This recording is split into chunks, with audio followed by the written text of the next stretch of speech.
इस वक्त कौन हो सकता है? पता नहीं, मैं जाके देखता हूँ।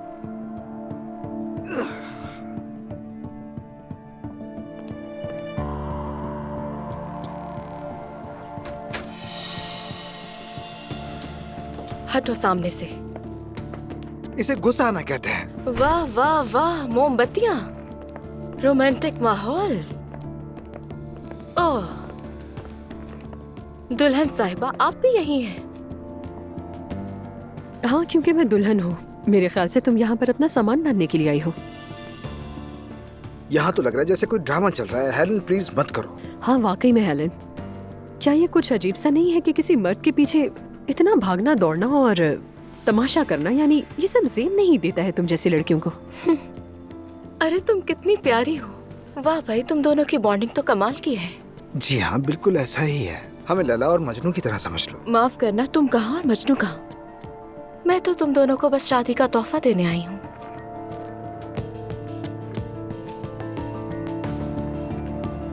ये लो। डेजा वू हो रहा है मुझे तो। मुबारक हो रमीज साहब, तुम एक बार फिर बाप बन रहे हो। खैर अब मैं चलती हूँ। बहुत सारी फ्यूचर प्लानिंग्स करनी होंगी ना तुम दोनों को। अगर नहीं की है तो अब कर लो और खूब एंजॉय करो।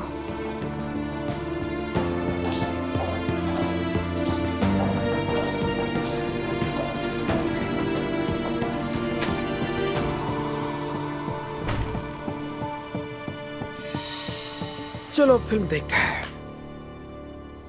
रमीज, तुम्हारा दिमाग तो ठीक है? तुम मुझसे फिल्म देखने की बात कर रहे हो? ये लड़की आई और तुमसे कह रही है कि ये प्रेग्नेंट है और तुम मुझसे ऐसे कह रहे हो जैसे कुछ हुआ ही नहीं है। तुमने यकीन कर लिया? झूठ बोल रही थी। हाँ बिल्कुल किया मैंने। क्या तुम्हारी पहली बेटी भी इसी तरह नहीं हुई थी? बिल्कुल हुई थी, और इसलिए मैं सिर्फ एक बार ही गलती करता हूँ, दोबारा बेवकूफ नहीं बनता। मतलब कि मैं मोहतात हो गया हूँ। अगर वो माँ बनने वाली है, जो कि झूठ है, तो भी बाप मैं नहीं हूँ। तुम श्योर हो इस बारे में? 1,00,000%।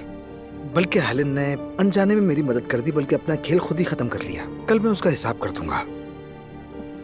फिलहाल तो चलो हम फिल्म देखते हैं। क्या हुआ?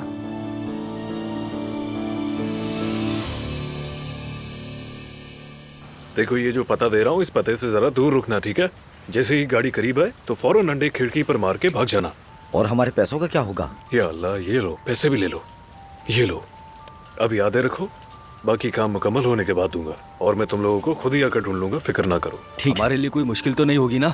अरे यार, मुश्किल क्यों आएगी? तुम्हें बस अंडे फेंकने और भागना है, जैसे तुम दोनों ने हमेशा कानून के मुताबिक जिंदगी गुजारी हो। चलो अब जाओ और काम सही से करना।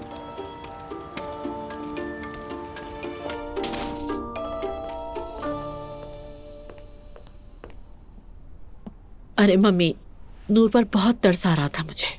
घर में सर्दी भी बहुत थी, रूहान के साथ एडजस्ट कर लिया वैसे उसने। अरे माफ करना बेटा, मगर उन्हें अपने बाप के खिलाफ नहीं जाना चाहिए था। रूहान को वही काम करना चाहिए था। एक तो गरीब है, ऊपर से जिद्दी भी। मम्मी मतलब उसकी कोई इज्जत नहीं है क्या? अगर वो घर नहीं चला सकता तो दिखावा किस बात का? वो भूल गया है कि ये लड़की कहाँ से आई है। नूर वैसे पैसे बचाने के लिए सरकारी अस्पताल गई थी, बता रही थी मुझे। हाँ, लो तुमने खुद सुन लिया। ऐसे तो काम नहीं चल सकता। देखो, रूहान को तो कोई फर्क पड़ेगा नहीं, क्योंकि वो इसी तरह से जीने का आदी है। मगर वो बच्ची नूर, वो तो महल जैसे घर से आई है।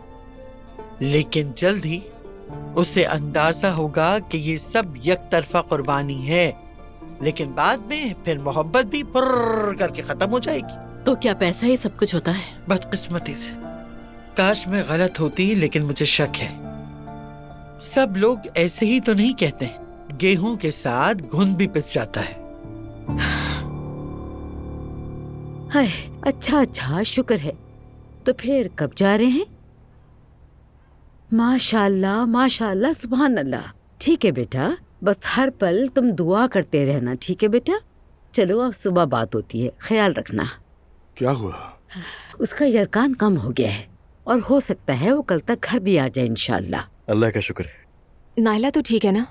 ठीक है, शुक्र है अल्लाह का। वो भी बच्चे से मानूस हो गई है। कहते हैं ना, हर बुराई में भी भलाई छुपी होती है। ठीक कहा। मैं नूर के पास जा ना सकी। उसने कहा कि वो ठीक है। हो गई थी मेरी बात उनसे, परेशानी की बात नहीं है, ठीक है वो। शायद वो सर्दी की वजह से बीमार हो गई। आज गया था मैं उनके पास, यानी घर में हीटर लगे हुए थे, गर्मी थी। हीटर? मैंने भिजवाए थे। बेगम, हमने क्या तय किया था? क्या कुछ ऐसा है जो मैं नहीं जानता? हाँ, उन्होंने बिल की वजह से हीटर बंद कर दिए क्योंकि बिल बहुत ज्यादा आया था।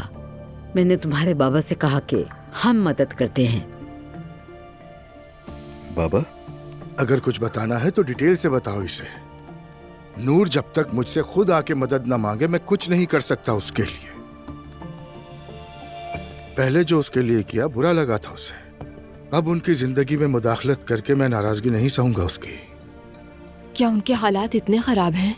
उन्होंने मुझे तो कुछ नहीं बताया। हालात अच्छे होते तो वो काम क्यों करती? काम करने का ताल्लुक गुर्बत से थोड़ी होता है। ऐसा होता तो असलान काम पर क्यों जाता? लेकिन नूर के लिए तो ये गुर्बत का मामला है। हम तुम्हारी तरह नहीं है। पढ़ाई करो, नौकरी करो और बाद में अपने पैरों पर खड़े हो जाओ। अल्लाह का शुक्र है कि हमें ये मसला कभी नहीं रहा। हम शुरू से ही अपने बच्चों के साथ रहने के आदी हैं। नूर ने बचपन से यही तो सीखा है। अगर नूर कहे तो सब कुछ दे दूंगा मैं उसे, बस उसकी खुशी चाहता हूँ।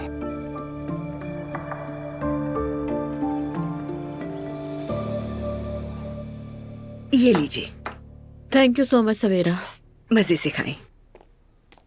तो आज का दिन बड़ा है ना? हाँ बिल्कुल, बहुत एक्साइटेड हूँ। मुझे आप पर फख्र है मॉम। जान हो मेरी। मुझे लगता है सब बहुत गैर जरूरी है। हाँ, बस आप ही की राय का इंतजार कर रहे थे हम लोग तो। हाँ, गैर जरूरी है। तुम एक लड़की को उठा लाती हो, उसे स्टूडियो में लाती हो, और जब तालीम पर शो कर रही होती हो वो प्रोग्राम कुछ और ही रंग इख्तियार कर लेता है। ऊपर से खतरनाक भी है। आजकल सबके पास बंदूक है। अगर उसने गुस्से में आके कुछ कर दिया तो हम क्या करेंगे ये बताओ? या अगर उसका बाप आकर तुम्हें गोली मार दे तो फिर? मम्मी, हमने हिफाजती इंतजाम कर लिए हैं, आप बिल्कुल भी परेशान ना हो। तुम उन बातों में पढ़ ही क्यों रही हो जो तुमसे मुताल्लिक ही नहीं? हाँ बताओ जरा।